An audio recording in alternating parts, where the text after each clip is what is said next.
से निशाना लगाकर हमारी सारी मटकियां फोड़ दी। ये इस महीने की तीसरी मटकियां हैं जो इन दोनों ने फोड़ी हैं।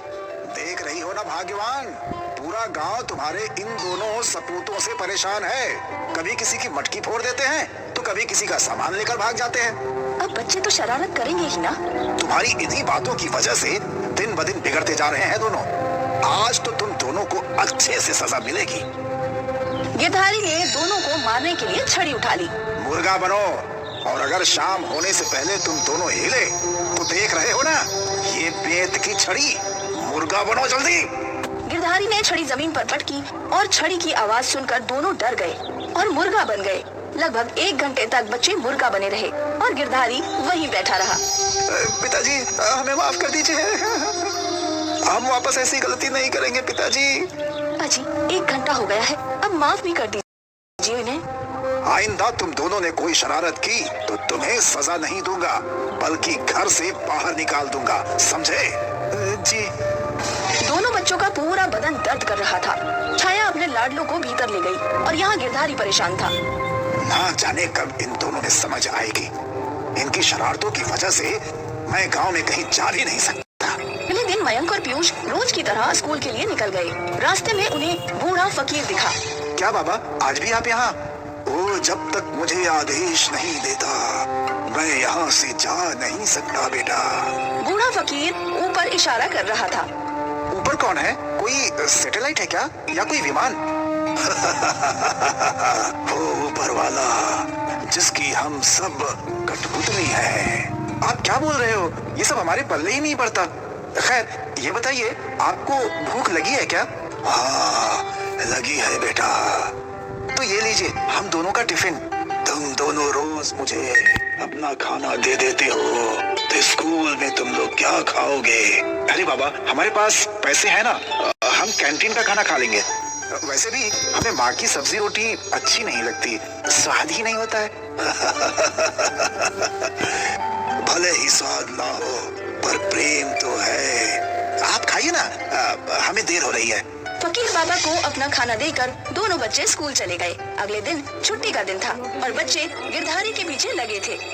पिताजी आपने बोला था कि आप हमें छुट्टी के दिन नदी वाले मंदिर ले जाएंगे। हाँ मुझे याद है, पर आज मेरे पास बहुत काम है।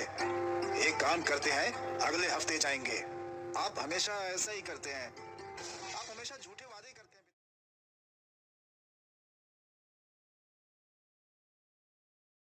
गिरधारी काम पर जाने के लिए निकला। छाया, दोनों बच्चे नाराज हैं, तुम दोनों को कुछ पैसे दे देना। कुछ बाहर का खाएंगे तो उनका मन बहल जाएगा।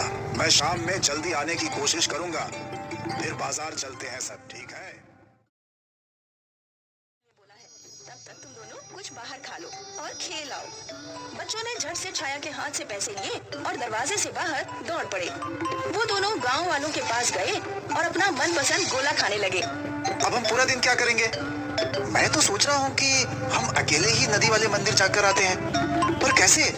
हमारे पास इतने पैसे हैं कि हम नाव का भाड़ा भी दे सकते हैं और खाना भी खा लें। जब तक पिताजी घर लौटेंगे हम मंदिर भी जाकर के आ जाएंगे, और तो और शाम में उनके साथ बाजार भी जाएंगे। वाह!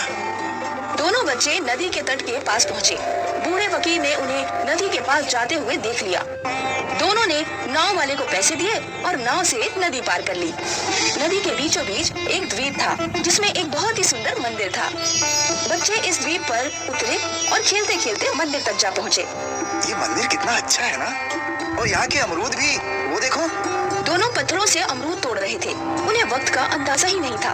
वो लोग अपनी ही धुन में मगन थे। घंटों बीत गए और फिर बरसात शुरू हो गई और फिर दोनों पानी में नाचने लगे। बरसात तेज हुई पर बच्चे अभी भी खेले ही जा रहे थे।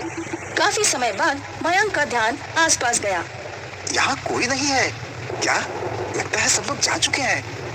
वो लोग दौड़ते हुए नाव के पास पहुँचे तो किनारे पर एक भी नाव नहीं थी।